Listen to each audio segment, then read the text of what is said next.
where you're calling from and let us know anything about yourselves. I'll repeat this once we go live as well, but just want to give you all a moment to write in the chat box where you're calling from. And with that said, I'm going to go ahead and get us live. All right, hello and welcome everyone to another Chat and Learn here with PowerToFly. My name is Mariella and I'm super excited to jump into this next hour with you. I had a chance to chat with our guest speaker briefly offline, and I am really interested in learning with her and learning with everyone who's joining us live today. So I see some of you are turning your cameras on. What's up? I see you, I appreciate you. And so let's just jump into some housekeeping rules so that we can really maximize this next hour. You're gonna see that it's gonna fly by. So I really want to let everyone know that we appreciate you taking the hour out of your day to join us in this hearty conversation. We know that there are a lot of crazy things going on in the world and you could have been anywhere else or doing any other thing online. So I really just want to take a moment to say I appreciate your presence. With that said, I've turned everyone on mute just to avoid any background noises, but I can't stress enough, I want to hear from you. This is not meant to be something where you watch something on YouTube and you hear someone speak at you. You're here live with us, so whenever you want, turn your cameras on, take yourselves off of mute and share your voice. I'll sound like a broken record by the end of the chat. I'll remind you throughout the hour. So if anyone has any sensitive topics or material, feel free to find me in the chat box under Mariella and write to me anonymously. I will flag that to our guest speaker so that she can approach your question or your reflection in that way. But otherwise, feel free to drop things in the chat box and I will flag that to our guest speaker. The last thing that I'll say is this is being recorded, so I know that we live in a world where everyone's multitasking, and it's okay that I see some folks on the bus and they're commuting, and some folks might be walking their dog, or some folks are on the treadmill sometimes when they're listening to these chats. But I really would appreciate your presence so that we can keep this open and honest, this conversation. And then you can rewatch this video on PowerToFly a little later, and then you can take notes there. And then the final thing that I'll say is make sure you follow us on social and subscribe to our YouTube channel, because we got some awesome chats coming up this week. And then now, without further ado, I'm going to pass the mic to our guest speaker, Dana. I'm super excited to hear from you. So why don't you tell us a little bit about yourself, how you came to know about PowerToFly, and what you're excited to share with us today. So I participated in the diversity panel a couple months ago now. God, it feels like yesterday.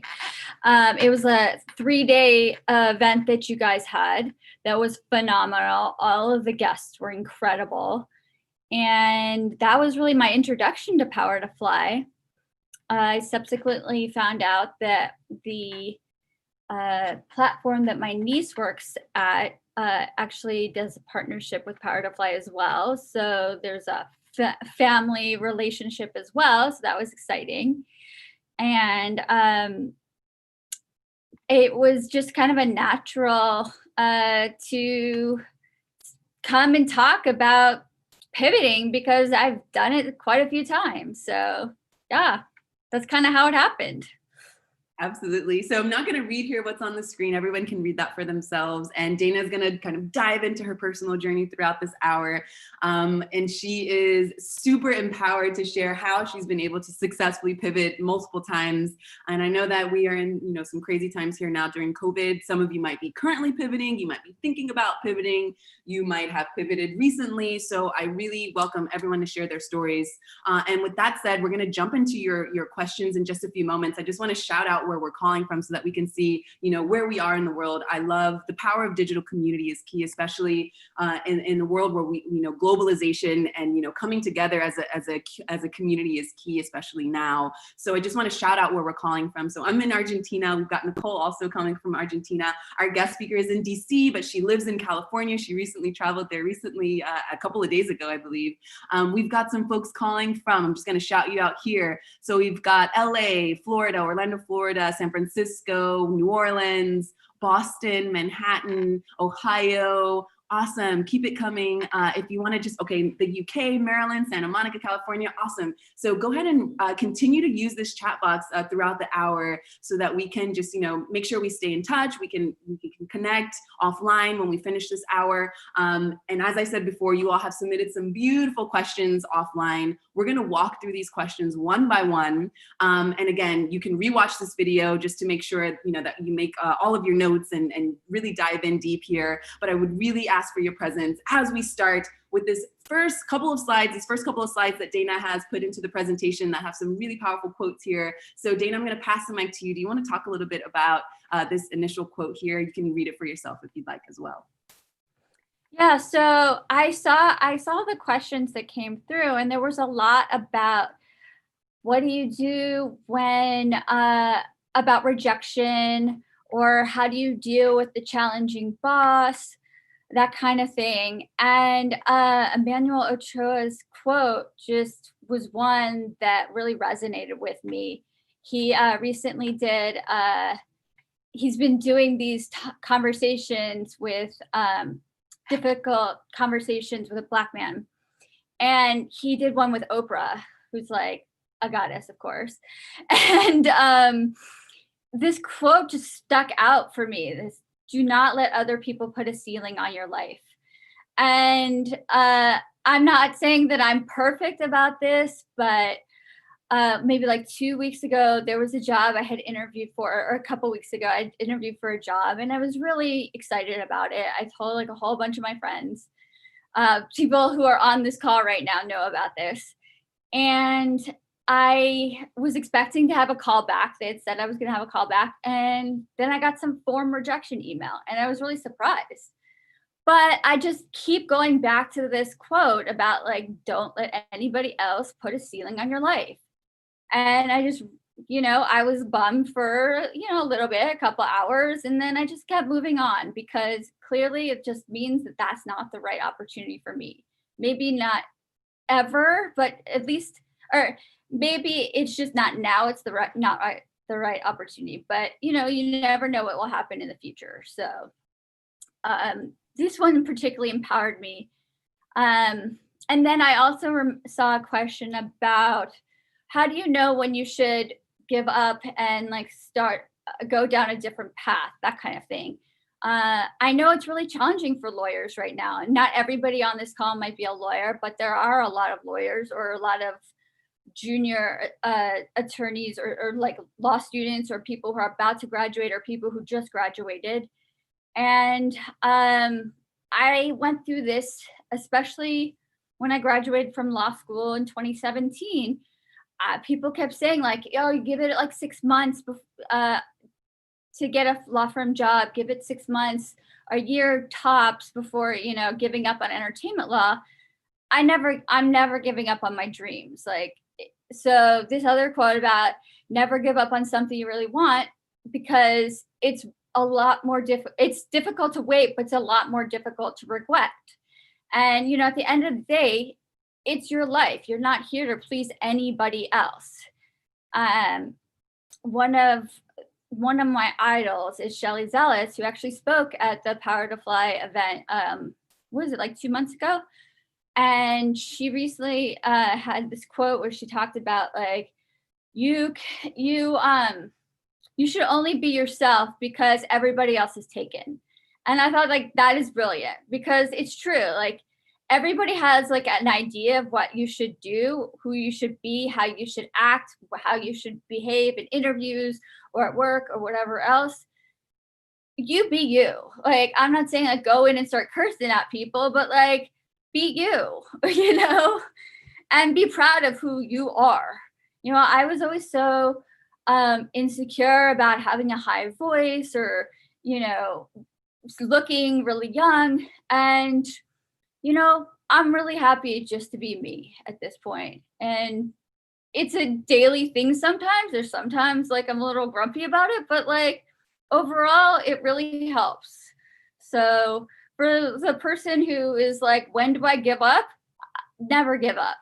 Now, you might have to, obviously, it's expensive to live here. So you might have to like take a side job, or you might have to like take a pivot, but never give up on your dreams. There's no plan B for me. Like, I do what I want to, I do and what I'm doing because that is my like passion in life. And there's nothing else that I want to do. And it took a long time to get there, to really decide what I absolutely wanted to do. But one day, like the door is going to open, or I'm going to just make a door. So yes. I love that. Make a door. I love that you are, unapologetically yourself. And of course, that comes with time. And of course, you have to put practice and effort into it. And so I'm just so excited to jump into these questions because I know that these questions, and I see some folks smiling. Hey, Melanie, I see you on camera there. So I'm interested to hear also about what you all think on the line and, how you continue to embody all of yourself holistically. And I know that we live in a world that, at least, traditionally speaking, and hopefully things are changing now. I assume so, at least for me it is. And these calls show me that people are wanting change, that we aren't just presenting one part of ourselves and burying the rest, because that creates so much conflict within ourselves. And then we start having conflict in the workplace, and we start having conflict out in these streets, and it's not easy. We see all the things that are going on in the world. So I think I love that you're saying, be yourself and embody yourself, and, to keep that as your plan A. Yes. All right, so you've got some other beautiful quotes here. Walk us through these next couple of slides, and then we'll jump right into some of these questions. So kind of the same with the other one, especially Emmanuel Ochoa's. There's always people who are going to doubt you. There's always going to be people who are going to say that you're not worth it or you're not good enough. Just don't let that person be you. Always believe in you.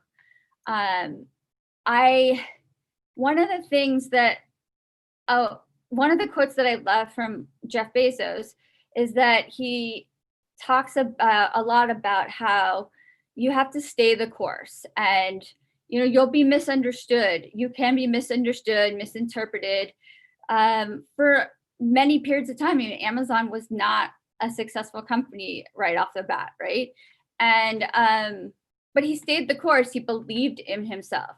So just remember that, you always want to be the person who knows your worth, whether or not somebody else does, because who cares what other people think?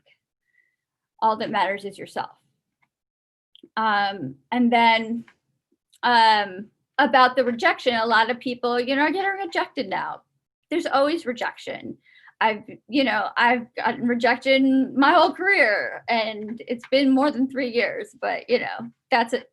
I could talk about my career path also, but just remember that every time you think you're being rejected from something, you're actually being redirected to something better. I went through this a lot last year. In particular, I interviewed for a lot of positions, and it was interesting because I kept coming in second, and I knew a lot of the people that ended up getting the jobs, or the jobs just never got filled. And when COVID hit, a lot of those people who got those jobs that I thought I really wanted, and sadly got laid off. And so it was maybe that was the reason, part of the reason, God was looking out for me. So you just never know what the universe has in store for you. Thank God a lot of them have gotten positions back or were furloughed and now are, okay, but not everybody was. So just remember that there's a reason, and it's not always apparent. It might be apparent, a year later, 5 years later, you never know, but there's always a reason. And then even way before COVID, I always am thankful for what I am now. And then I'm always continuing to fight for what I want to be. I'm kind of one of those scrappy people who I didn't come from, nobody handed me anything. I'm a self-made person. So I just always keep fighting.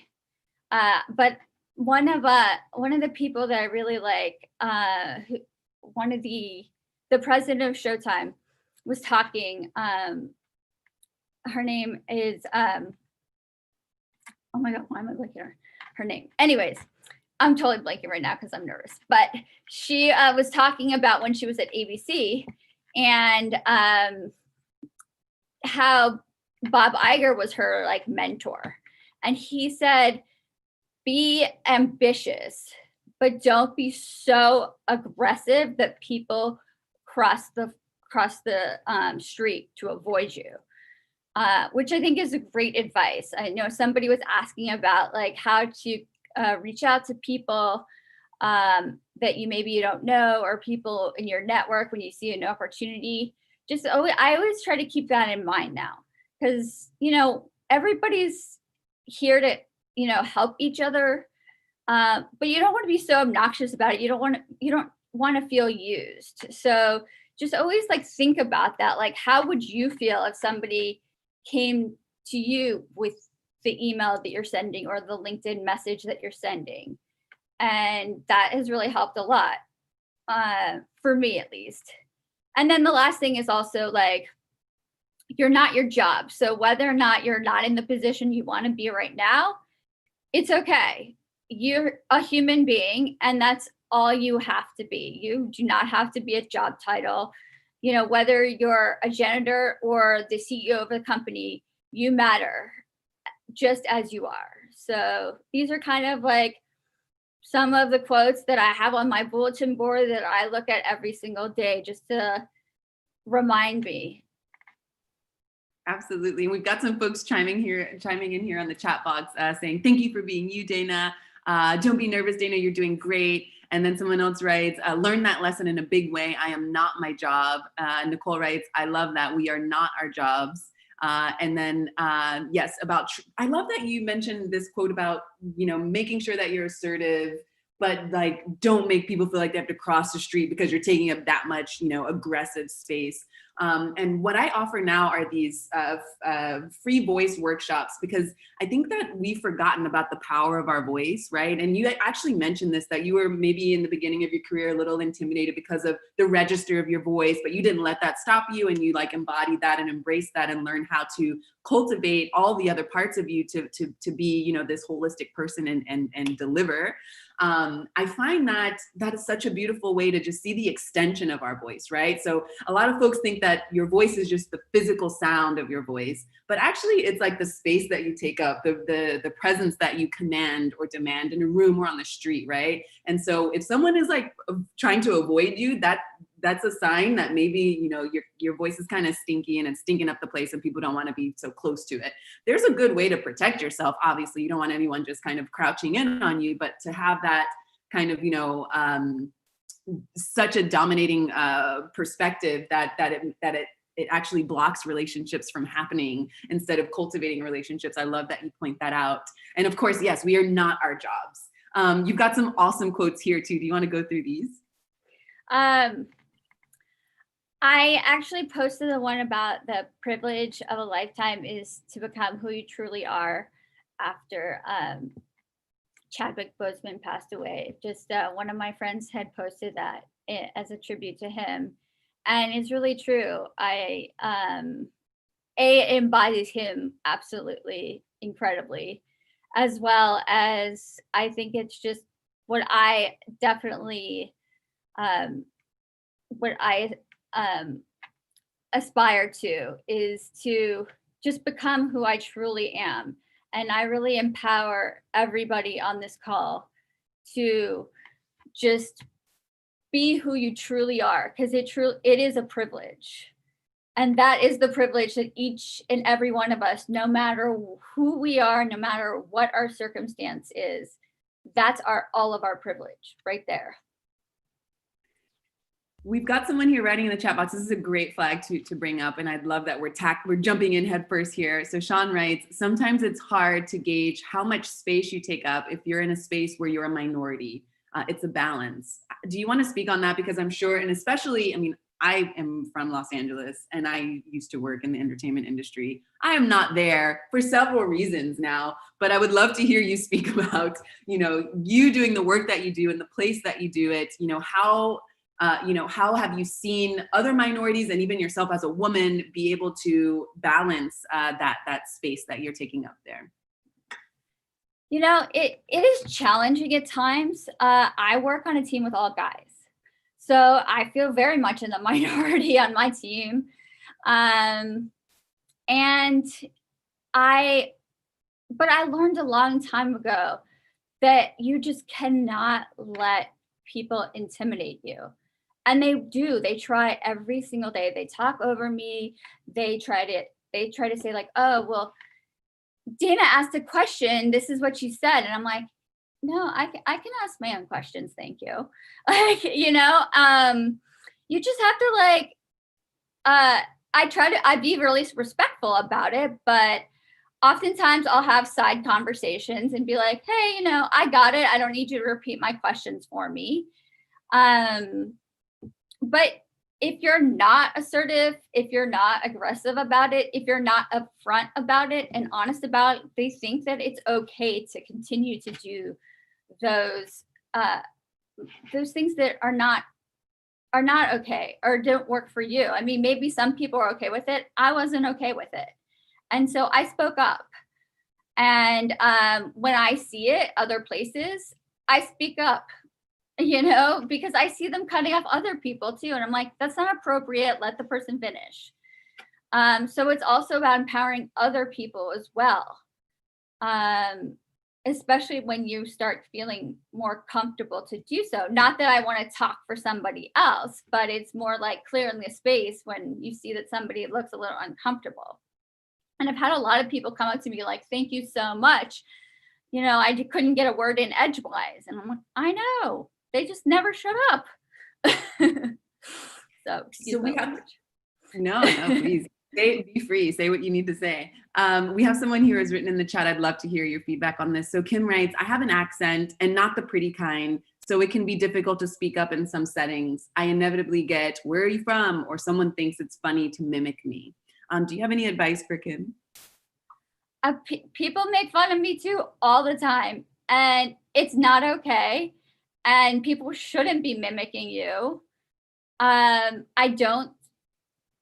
try to handle it with humor at first, if possible, because I think that being super aggressive about it can make things a little uncomfortable when people maybe just don't realize. And so if you try to handle it in if you try to be the bigger person, kind of what Michelle Obama says, when they go low, you go high, I feel like you get the better outcome. But if they continue that kind of inappropriate behavior, then you just have to shut it down and be really like direct about it. But that's just my style, in that I try not to be super, super, I try to be a little bit more laid back about it, at least from the beginning, and then sort of escalate. Just to try to make it less contentious. Yeah, of course. And we were talking about this before we went live, just talking about conflict in the workplace. And I mean, when you have these, I would say, ignorant statements that, people make about maybe an accent or the register of your voice, or thinking they need to like repeat what you say because, maybe they feel you're incapable of doing so. It's like, these microaggressions don't help anyone. And so, especially as minorities in the workplace and women in the workplace, it's like, how do we, approach that with grace and also be assertive? Because I know no one wants to damage themselves because of someone else's ignorance.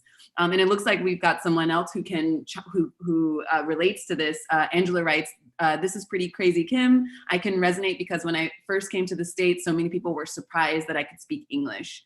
Yeah, people are ignorant everywhere in the world. And so it's like how to just set yourself up for success, right? And conflict is an interesting topic because it helps us grow. It's like it always provides a crossroads, right? It's like, do I go down? Do I take the high road or do I take the low road? Like you said, Michelle Obama mentioned that quote. I'd love to just hear you speak more about that, since we've got folks chiming in here on the chat box. Well, I also recently did a course through work on emotional intelligence, and a lot of people were asking about this as well, because it's a huge problem at work. And first of all, you have to realize it has nothing to do with you. And so you definitely don't want somebody's stupidity or ignorance to affect you. even though it does, it hurts. But, try to repel it as much as you can and take a breath. And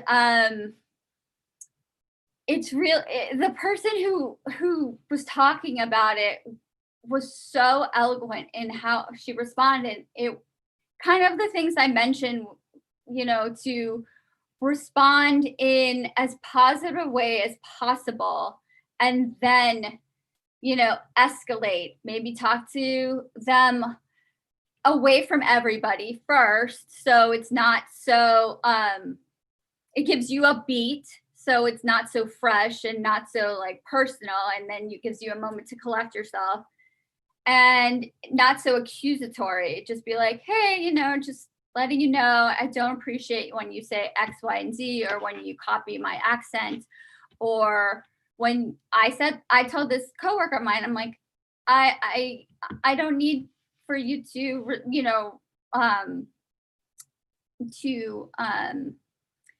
repeat my questions for me. I'm happy to say them myself. And if I'm missing something, please let me know.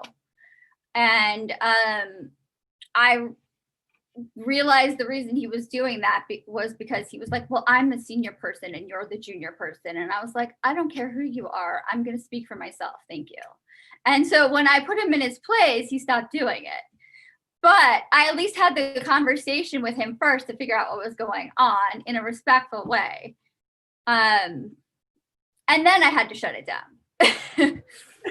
I love that. And I love that you're talking about emotional intelligence. That is like one of my favorite topics ever, especially now that there's such a lack of empathy and emotional intelligence in the workplace, and especially in technology.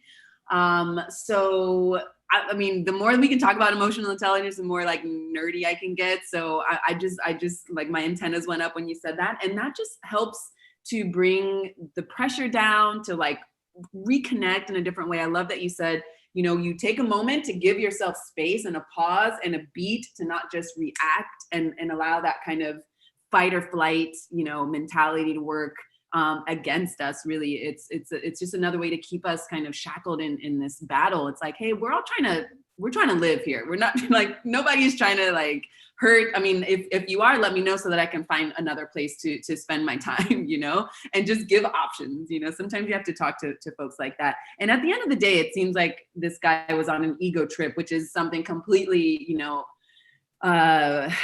unnecessary, but it's so relevant because a lot of folks, especially now during these times, people are holding on to their egos in order to like defend themselves. And it's like, now is definitely not the time to do that.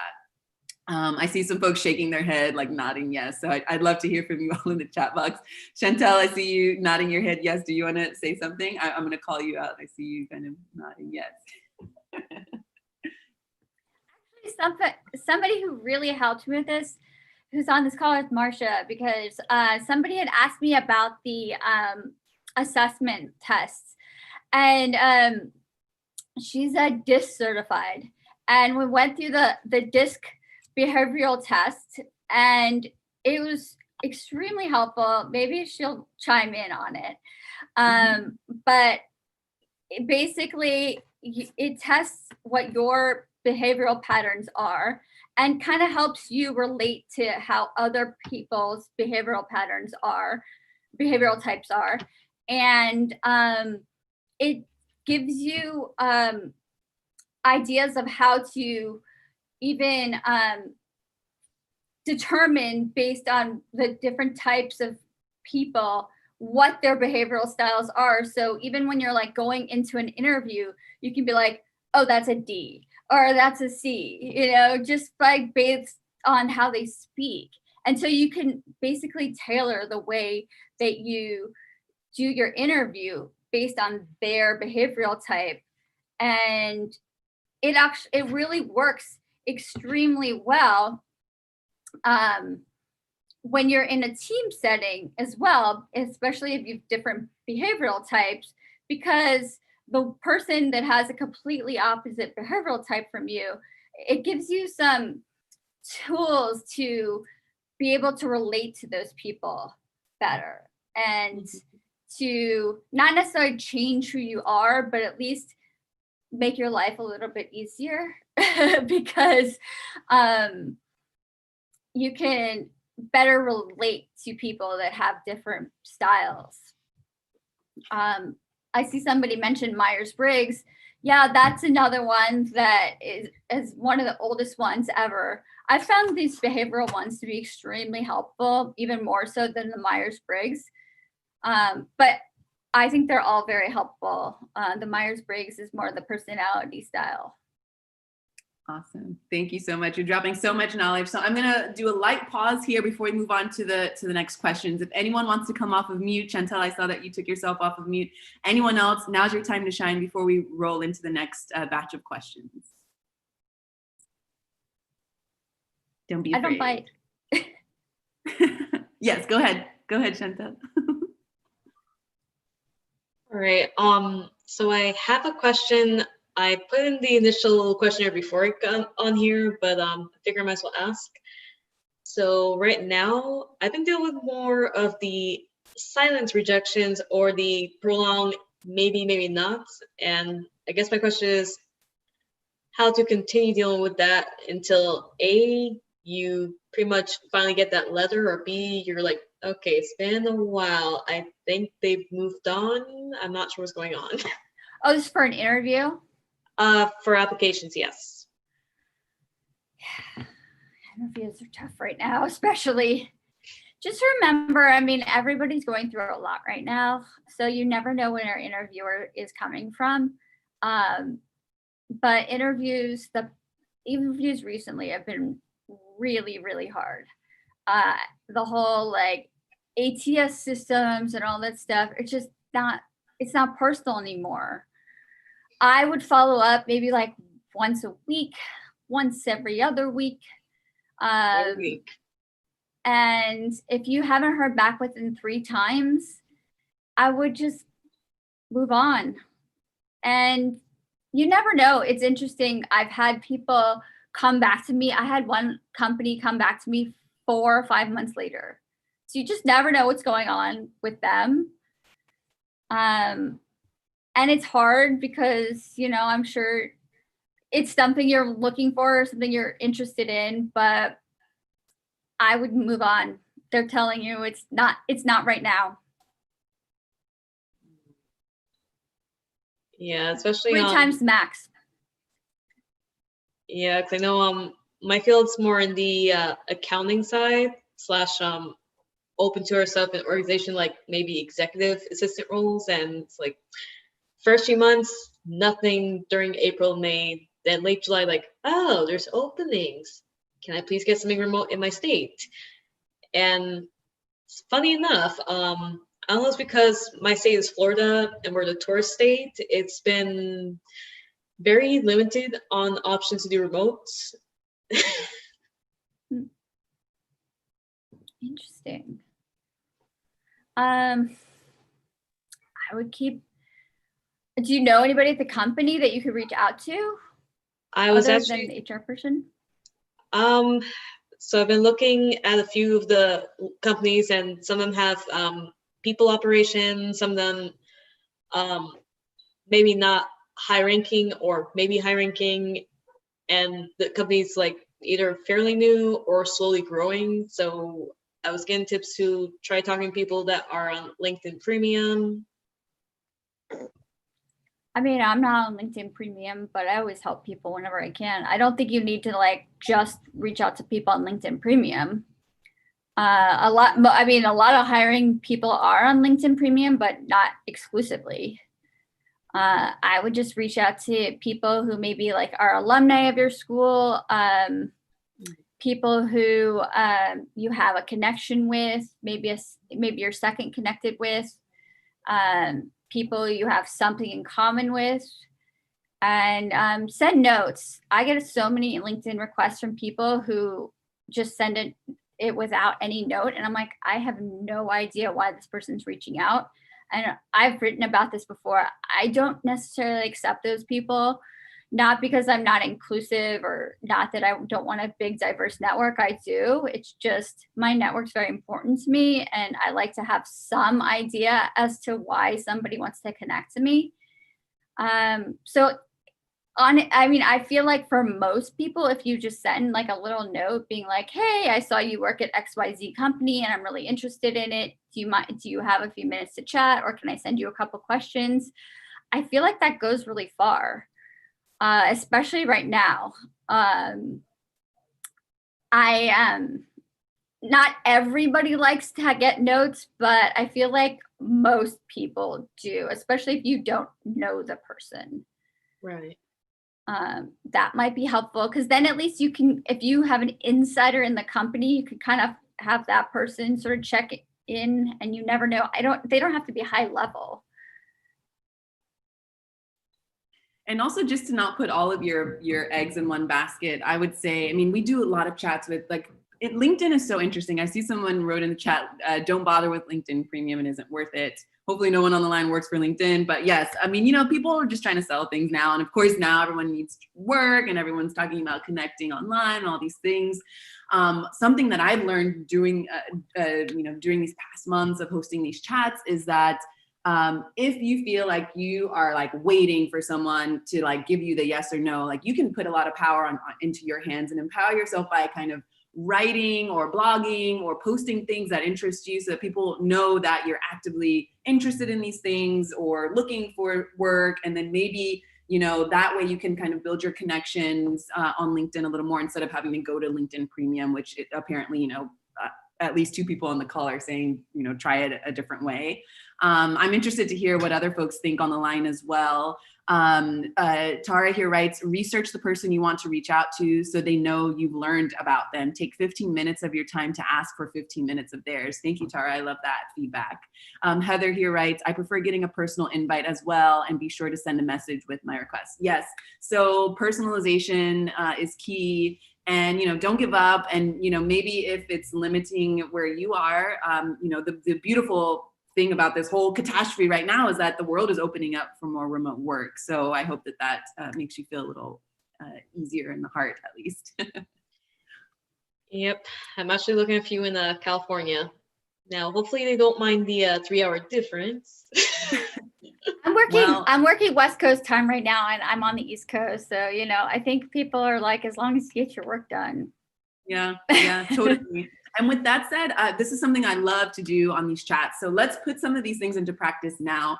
Nicole has dropped a doc in the chat where you can add your LinkedIn or your preferred way of connecting so that we can, like we hear you speaking, Chantel. We know other folks are here pivoting or looking for work. So we can connect with each other, through that doc. You can add the way that you want to be connected with on. Thank you, Nicole, for writing that again in the doc, in the chat box. So add your LinkedIn or whatever form of social connection that you want us to, be privy to. We also have a virtual career fair on Friday. So, there is light at the end of the tunnel. And I love, putting things into practice now and not just saying, okay, well, that was nice. There were a lot of people on the call and then I don't ever talk to them again. Maybe Tara has some more quick tips that she can give to you, Chantel, for example, or vice versa. So thank you all for being willing to share your story. And Dana, I would love to hear more about the different ways that you've pivoted and how you've been able to, maximize that essence, because it's difficult, as we all know. So feel free to approach some of those questions as we move on to the ones here that you all have submitted offline. So let's move on to this first question here. And if this is your question that you submitted offline, feel free to come off of mute, or if this is not your question and you had a dream last night and has something to do with this or has nothing to do with this, again, I want to hear from you. So feel free to take yourselves off of mute. Okay, so what are the tools you use to help you redirect a negative experience? I think I sort of touched on this already. I really try to make it as less personal as possible. It depends on what the experience is, of course. I am true to myself. I am kind of an emotional person. I definitely lean on my tribe. Several of them are in this call, which I am very thankful for. And they all know, like, I will call them. They actually tell me to, and vice versa. And we commiserate with each other. And I think it's super important to have a tribe. And a lot of them I did not know before COVID. And we have become such good friends remotely via LinkedIn and and I think it was mostly via LinkedIn. So I cannot say how important, I cannot express how important LinkedIn is, especially for people who are needing to find a job right away, or even just casually looking. LinkedIn is a superpower. I met so many people through the PowerToFly event and other events. I am extremely active. My friend Eileen, who's on the call, is always like, oh my God, every event that I go to, you're there. And I was like that in person too. Eileen and I would go to all the events together in person because we both live in Los Angeles. But it's really important to be present and be seen, and kind of what Mariella was talking about, to engage with people. I write content and I talk from the heart and all the time on my LinkedIn. If you connect with me on LinkedIn, you'll see like I'm constantly talking from the heart. And I'm commenting on people's comments on my comments. And I'm commenting on other people's comments on my on other people's comments. And it's time consuming, but it's amazing and powerful. And really, some of my closest friends have come during COVID. So don't think like you cannot make friends during COVID. You cannot make contacts during COVID. You absolutely can. You just have to engage. I also have done like 3 certification programs during COVID while working. And so if you're sitting around watching television all day, you're making a mistake, because there's so many opportunities out there for free to learn new skills. I learned legal tech how to like create legal apps, and like about the leadership skills, and so many different some stuff about corporate law and like startup law. And I just have upskilled a tremendous amount during COVID. I didn't need to, but I wanted to. I'm a consummate learner. So if you go in with that mindset that you're always learning and you're always engaging and you're always meeting people, it will always benefit you. Like, people reach out to me all the time and they're like, oh, I was thinking of you for this position, something opened up. Maybe it's even just a part-time thing, but you never know when something like that will progress to something else. So and talk to everybody. You never know. Your hairdresser might know somebody. The person at the grocery store might know somebody. Talk to everybody. Be friendly. And that's just my natural personality. It's not everybody's natural personality, and I know like there's a lot of introverts and that's hard for. I'm naturally an introvert, or at least more introverted. I had to sort of like get out of my own skin in that way. But then I realized like it was okay, and that you can go to events all by yourself and nobody bites. And even if nobody talks to you but one person, like, it's okay. At least they usually have food, like get a drink, something. So I love it. Now I love it's, virtual. Yes. I love that you're mentioning too that you are naturally an introvert, but you're coming out of your shell by doing this, because a lot of folks find this like PR side that is really daunting. But actually, if I think about some of my idols of the past, before technology was available, and to think about like, okay, what did Josephine Baker or James Baldwin or Beethoven do in these moments? Like, they probably had to either pay for a PR person or they had someone who really believed in them. But now it's like you can do it yourself. And so I know that it might be daunting for folks who like, I have a social media resistance. So I am naturally an outrovert, but like an extrovert, but I'm also like so fed up with social media because I'm like on it too much. So I feel like there is this balance in how do you, take advantage of the tools that we have at our disposal, which is, networking and PR, finding that balance so you don't feel like this is something I don't want to do. And, you're putting the drama on yourself and you're hurting yourself essentially. So I love that even Nicole here chimed in on the chat that you're super active on LinkedIn and that you're her inspiration. So I'm excited to look at your LinkedIn as well now to connect with you there. And your friend here writes, Dana and I initially met several years ago at Paramount when she parked next to me and a friend. If she hadn't struck up a conversation with us, we wouldn't be friends today. So yeah, just like making those choices to speak, maybe even if you don't necessarily want to, but who knows what magic can happen. I love that you all are a testament to that. So thank you. And Angela, that just piped up, said, I work out with her 3 times a week now, at least. I'm supposed to do 4. Now that I'm on the East Coast, I'll try to do 4. But she has an exercise group. And so she's also a lawyer. So we already have that in common. We met on LinkedIn. And now we work out together. Like, it's great. I told her I'm going to come to her house in Baltimore, but I don't know if she's ready for that. So let's move on to this next question here. And I would love for you to talk a little bit more about, because I know that you have, all of these gems to share about how to pivot and just, embody yourself completely. So you can feel free to drop in some more gems about pivoting successfully and what does success mean for you, even, in that aspect, because I know we're redefining a lot of big words these days. So what tips did or do you use to help change your internal narrative on a particular issue or topic? So with regard to pivoting, I pivoted quite a few times. I started off in PR. I worked in recruiting. I worked in finance. I worked in sales. I worked for a nonprofit for over a decade. I worked in production. I went to law school at night. I had 2 law clerk jobs.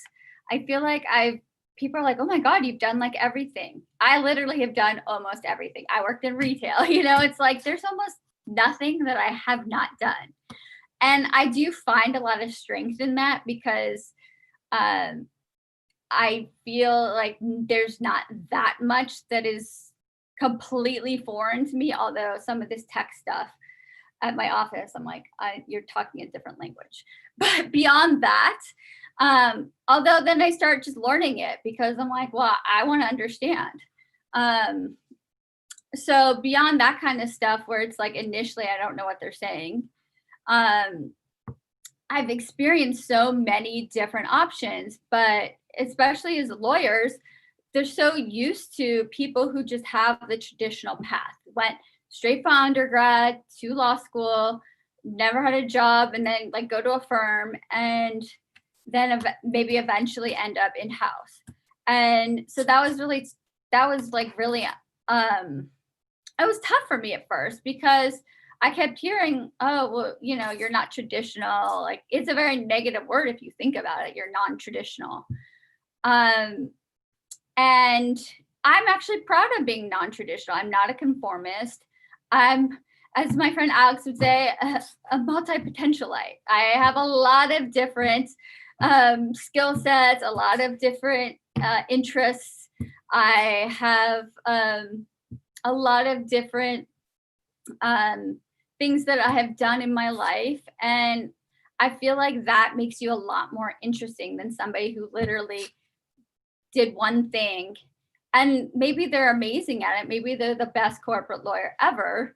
But that's just not me. I also think it lends itself well to entertainment because entertainment's not a type of law, it's an industry.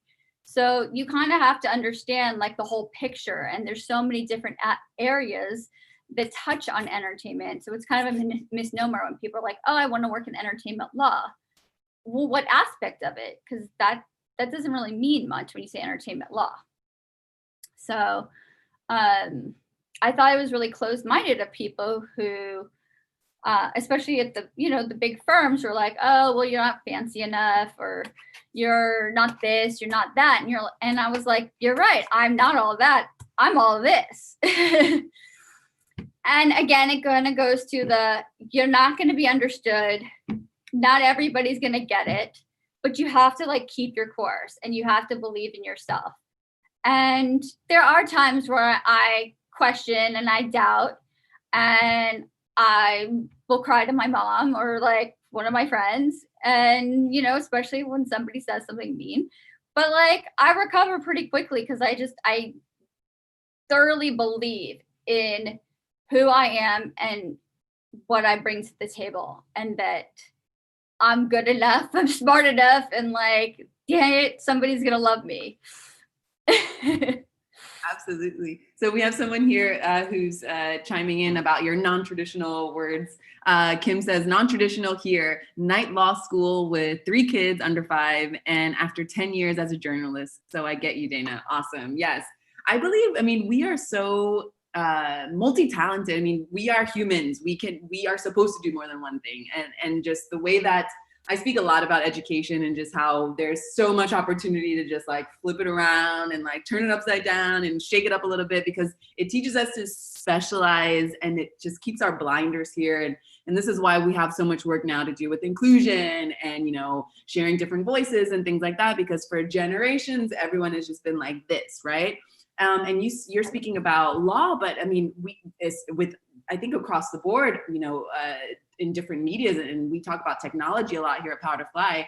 And this is why I love talking about emotional intelligence, because people think that they can program things or run the PR or marketing for something, and they are disconnected from so many other parts of what we naturally have inside of ourselves, which are things like emotional intelligence, which means you might need to cry sometimes. And guess what? That might help you build a better product instead of keeping it in. And then, you're putting, all of this like misused anger into like not wanting to be at work, for example, and just like diffuses the situation when we can embody all of our talents and be proud to be non-traditional in this case. So thank you for shining a light on that.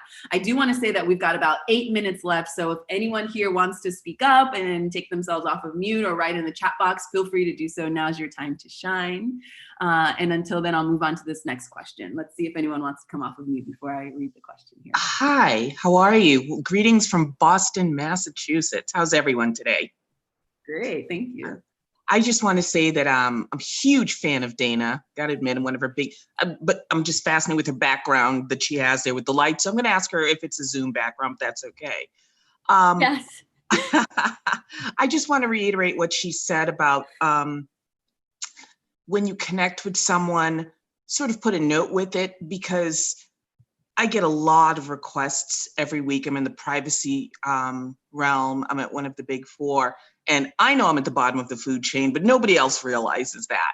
So I just get a lot of hits every week. They're like, how do I get a job there? How do I pivot into XYZ? And I'm thinking, wow, I feel so bad because I have no problem saying hello to these people, but I don't have all the answers. So Dana was right. Put a little note in there.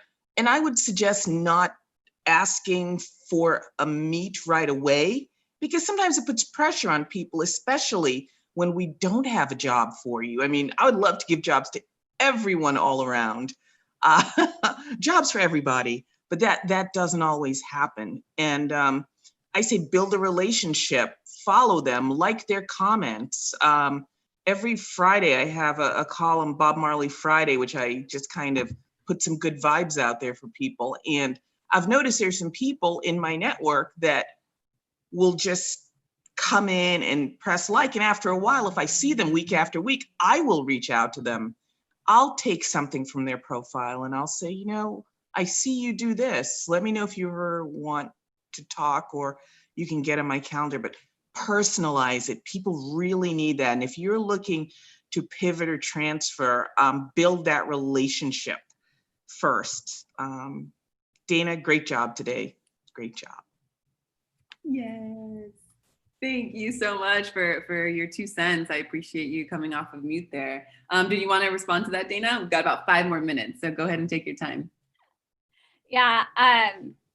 See, I was one of the other people I met during COVID, and we became really good friends because I'm also interested in data privacy, and we also are kind of soul sisters in a way. We agree on a lot of things, so that's been awesome. And I love her Bob Marley posts every week because, I mean, come on, it's Bob Marley. How could you not love Bob Marley?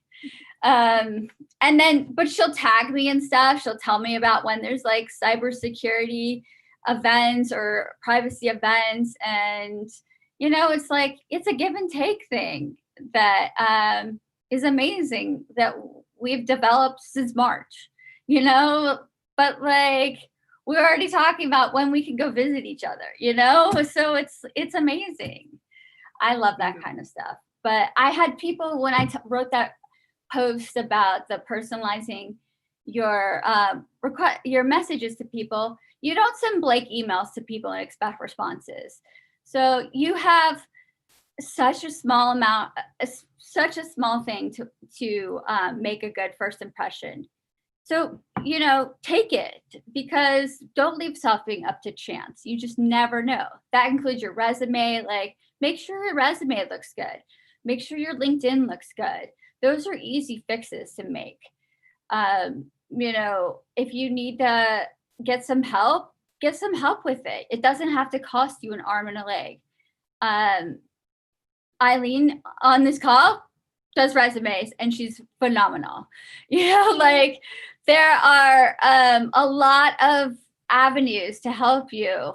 If you're struggling to get responses on your resume, you might as well try some of those things. And please make sure your LinkedIn, your headline is good.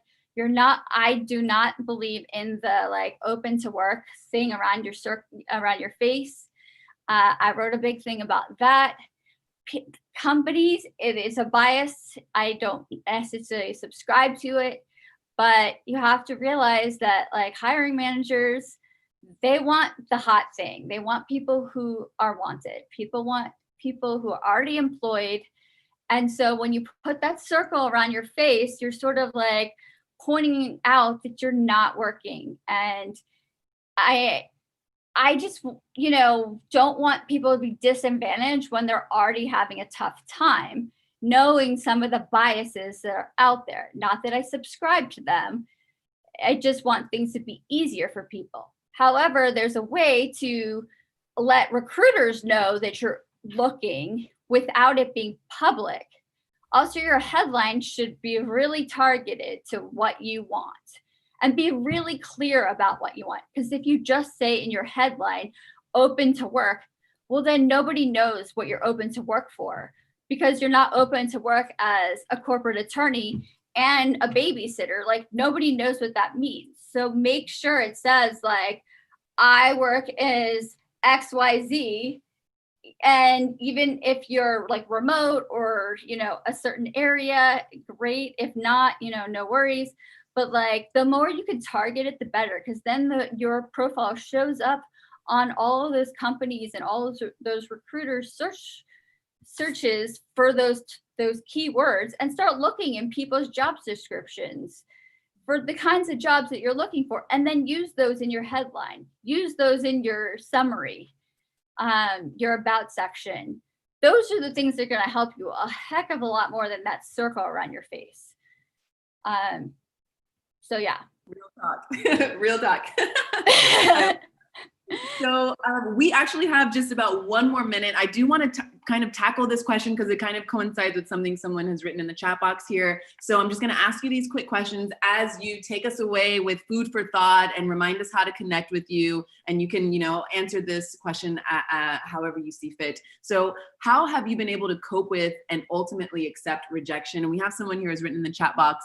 Any tips for when you've pivoted so much, you've drilled through the surface of the earth and feel buried? I'm stuck in a rut and can't get back to diligent searching. Given that I haven't won the lottery, this must change. So Dana, please take us away with some food for thought to keep things positive and hopeful, and let us know how we can find you. Just know that this time is temporary, and whatever you're doing now, you're treading water. It will end. The things will get better. It always does. So you might feel like you're completely, in the center of the earth, but like, you'll get out of it. Just get very clear as to what you want. And then come up with a plan to like, okay, I have to take this step and then this step. And then it doesn't feel so overwhelming because you're like on a path and you like check off the like boxes that you've done to like get yourself out of that hole, basically. And if something doesn't, like one of the steps doesn't work, then you like pivot to another step and like, maybe sidestep a little bit. And, you take a break and you jimmy rig it a little bit until you because nobody has a linear path, no matter what they say. They just kind of like jimmy rig it together until they get to some place that feels right. And then they have a new goal and then they start jimmy rigging that until they get to the next step. And that's basically how people work it out. And then you die.